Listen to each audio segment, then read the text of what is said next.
How to marry your husband 87 times. Yeah, without killing him, because I almost did.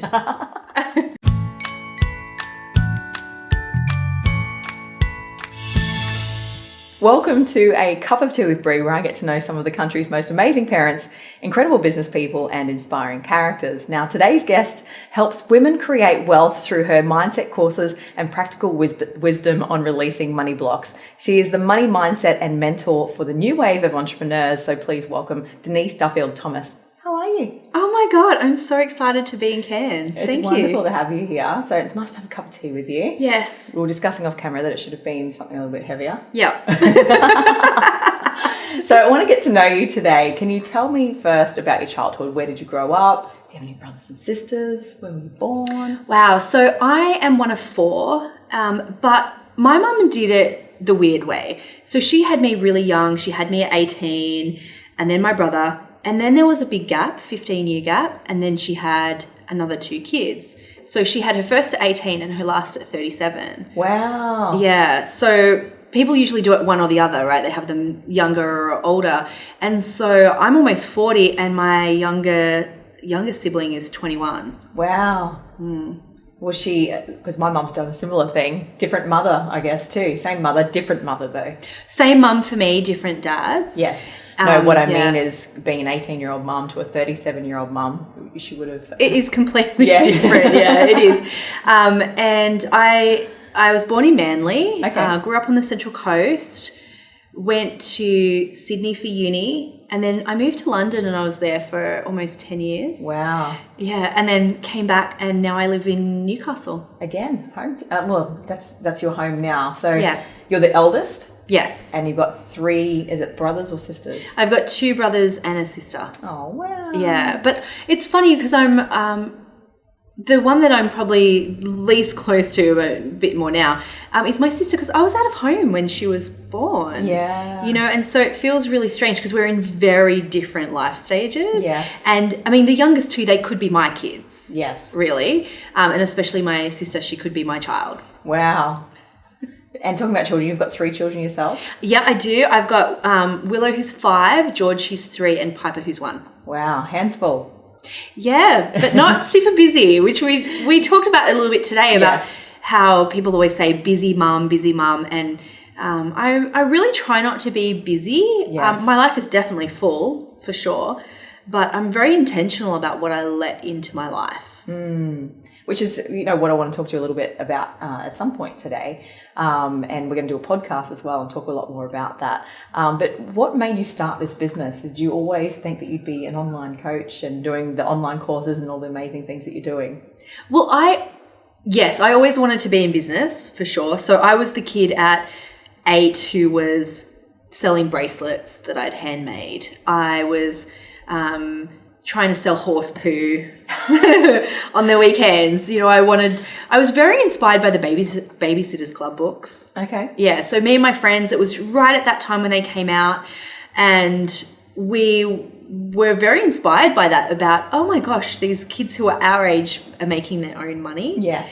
And so I tried a lot of different things. But I think later on, especially when I was, kind of more 10, 11, 12, I think I realized that I wanted to have independence because I saw my mum not have financial independence, and that drove me a lot then through my teen years. I always knew that I wanted to have my own business, but the business that I have now and I guess what we both do in a way is that didn't exist. No.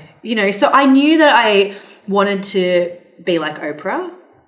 I'd watch Oprah after school and I thought, oh my God, I could do that. I could help and inspire people. But that didn't seem like a job. That wasn't a real job. And it wasn't actually until my very late 20s that I realized that being a life coach, being a business coach was an actual job. Being a consultant, helping people transform their lives was an actual job. I didn't realize. We're very blessed in this day and age, realistically, that we can do these things that, 20 years ago, that it wasn't in existence at all. Oh, absolutely. And think of starting a magazine. Yes. You wouldn't have been able to do that 20 years ago unless you were a big, multi-million-dollar company. Definitely.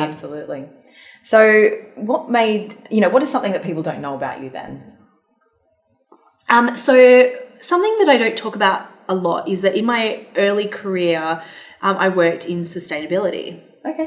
Yeah, and it's a passion of mine, and I would like to talk about it more, because I think so many people are looking to see how they can be more sustainable in their lives, and people are much more concerned about the environment nowadays. And I'm doing what I can do behind the scenes, but I think it's up to all of us to talk about sustainability more. And you know, I still do crappy things, like I still buy bottled water sometimes, and I feel like if I talked about it more, I would feel more accountable to people too, to creating some of those practices in my life and business. And you told me that you've been married how many times? I've been married 87 times to the same person, and it was a really weird thing. We tried to break a Guinness World Record for most married couple. And yeah, at 20, I wanted to give up for sure. We got to 87, we beat the record, and then the current record holders kept going. Yeah. And I didn't want to do it anymore. That went to 99. Yeah, and they're probably even at more now. But it seemed like a good idea at the time. Let's put it that way. So you spent 6 months overseas getting married. Yep, we won a competition that was very much inspired by, do you remember the Queensland competition? It was like live on an island. So there were some women in Ireland, actually, on the other side of the world. They were very inspired by that. And so they created a competition, but for honeymoons. And we won that competition and spent 6 months testing out honeymoons. And it was great in lots of ways. And it was also really challenging in other ways. And that's what I'm writing my next book about too. How to marry your husband 87 times. Yeah, without killing him, because I almost did. So tell me, what's been one of your greatest professional achievements? Let's start there. Oh, wow. I was really proud to get my books in bookstores. One of my dreams was to see my book in an airport bookstore. It sounds really dumb because it's like an airport bookstore, whatever. But because I traveled so much and I would go to these bookstores and I would look at all the books and I think I would love to have my book there one day. And what's cool about that, not only about seeing it yourself, because the first time I saw it, I was super shy and I was like, oh my God, that's my book. I hope you signed it. I didn't sign any of my books in airports for the first couple of months because I felt really, I don't know, I was really embarrassed. And then the last time I saw it, I just went up to them and said, hey, first of all, I moved it into a better position. Of course. Which my mum does all the time. And then the next thing I did, actually, when I came back through that same airport, I said, look, I'm the author. Do you mind if I sign the books? And they said yes. And I just thought, why was I even shy about this? Yeah. This is kind of cool. So just having having that. Your that. first book is Lucky Bitch. Yep. So Lucky Bitch, Get Rich Lucky Bitch, and Chillpreneur, Yeah. which I said to you today I was going to call Lazy Bitch because it means the same thing. But yeah, just that felt so cool getting and just going, oh, wow, like I'm an author. And it didn't feel real until I saw it in an airport. That's incredible. What about personal achievements? It's funny because of what we just talked about, but actually having a really stable marriage. You know, I never saw that. I don't think any women in my family have had that kind of relationship. A lot of them have had, husbands who haven't been very nice to them or have been very controlling or have left them or all of these different things. And I grew up hearing that from my aunties, my grandmother. They would say, never trust a man and never get married. Isn't that funny? And I'm really proud of our marriage. Like we've recently gone to therapy actually, even because we're so, we want to work on it and we want to break the cycle. And it's not always easy, but I am really proud of that. And I'm proud that our kids can grow up with such a beautiful dad. It's a real gift. And it was just Father's Day in the UK, and I was really reflecting on that and thinking, well, I didn't grow up with a dad, and I'm so proud that our kids are getting such a beautiful example of, beautiful masculinity, not toxic masculinity. It's really important, especially for our girls as well, to have a father figure like that, I think. Definitely. And see from my boy as well, you know, he's growing up seeing that women can make money and men can also, you know, do more traditional female roles. And it's beautiful that he can see that. So how does your husband cope with you being so successful? I don't think he got it at first until I paid for him to go to the World Cup. Because I'd started my business, and from the start of my business, I was painting a picture and saying, the reason why I'm working so hard is because this business is going to be the thing that's going to help us buy the dream house that we want and travel and be free from having to work for other people. And he didn't get it. And he'd sort of say, yes, but he didn't really understand. And then I said to him, you know, I've made enough profit this year if you want to go to the World Cup, I can pay for the trip for you. And he was like, oh my God, my wife is really successful. That's so cool. Yeah. And he works in the business now too. So I would say that the business success is our success now.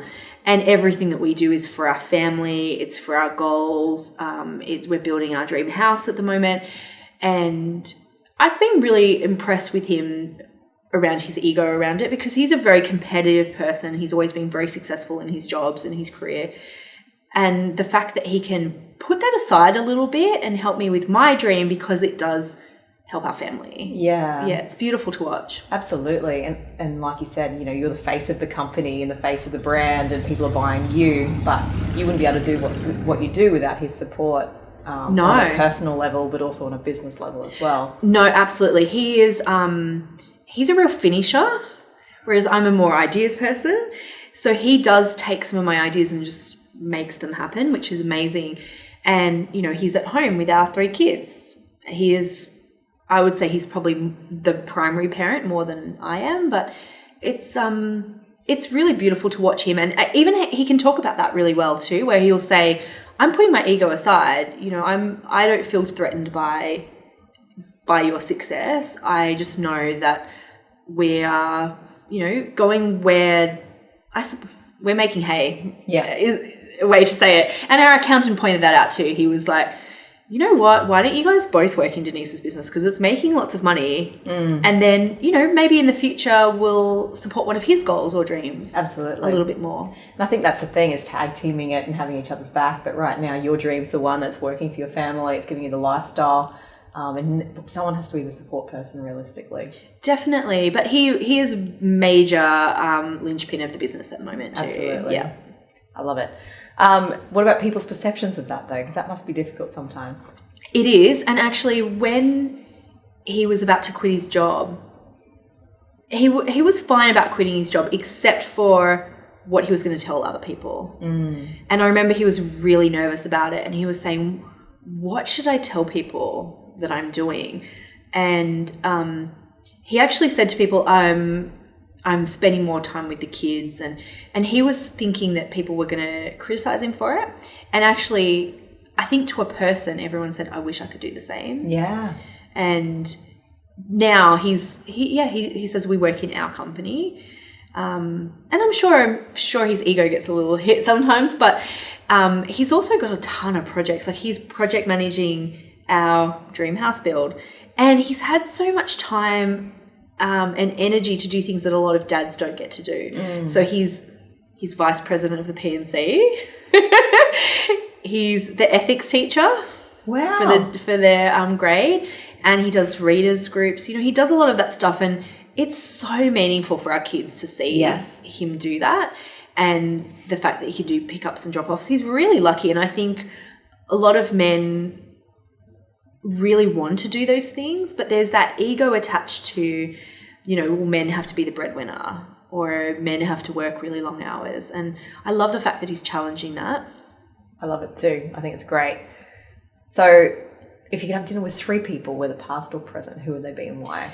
Yes. Oprah. Yes, I thought it might be her. Yeah, always, because she really taught me a lot of things. She's taught me to break the cycle. I grew up in a small town that didn't have people from other countries, other ethnicities, other sexual orientations. I just saw a lot of people who were like me. So first of all, her show taught me that there were other things in the world, and also the tools to break the cycle and the tools to want more for my life. And I have actually met her, and she did ask me, what have I taught you? And I said, you taught me to break the cycle. And it was amazing. And I hugged her, and it was amazing. So I'd love to spend more time with her. The other person is Richard Branson, who actually I did go to his island really recently, but I didn't talk to him because I was a little bit too shy. And also there were a lot of people kind of clamoring for his attention. And I just thought, I'm just going to sit back and just take in the experience. But he really inspired me from an early age to be an entrepreneur, but to be a chillpreneur. Yes. Kind of entrepreneur, because he really is. He really lives that lifestyle. And I would say the third person, I would love to have my Nana, because when my Nana died when I was, I think maybe 25, and she never got to see me be a success in the way, I'm sure she was proud of me. I was the first person in our family to go to university. I'm sure she was totally proud of about that. But I would just love to see me be financially independent and what I've been able to create through my business. It is really incredible what you've created, and I'm sure she's really, really proud. Thank you. When I had my babies, I smelled her perfume. Oh. Yeah, and it was really, it was beautiful because I knew that she did come to say hello. And yeah, it was really funny because I was in labor and I was like, I smell my dad. I smell my dad. And Mark was just like, whoa, okay. But it was special. Yeah. Best piece of advice you've ever been given? Yes. So, Ali Brown, who is a business coach, she, I was at her event and I happened to get in the elevator with her. And I was like, Ali, can I ask you a question? And I said, when does the fear ever go away? She said, never. And I was like, no. I was like, no, seriously. And she's like, Denise, you'll always be scared about something because you're growing. And from that moment, it really made me realize I didn't see fear as an obstacle to business success. I was like, oh, it's just normal and unavoidable, and that's okay. Nice piece of advice. Thank you so much for having a cup of tea with me today. Oh my God, my pleasure. Thank you so much. It was lovely to get to know you a bit more and hear about your incredible story. You've inspired women all over the globe, and you've helped so many women with their financial independence. So, yeah, kudos to you. Thanks, Bree. Cheers. Cheers to a cup of tea. If you'd like to see more of our episodes, and make sure you subscribe to our channel, hit the notification bell so you never miss out on a new episode of A Cup of Tea with Bree. I'll see you next time.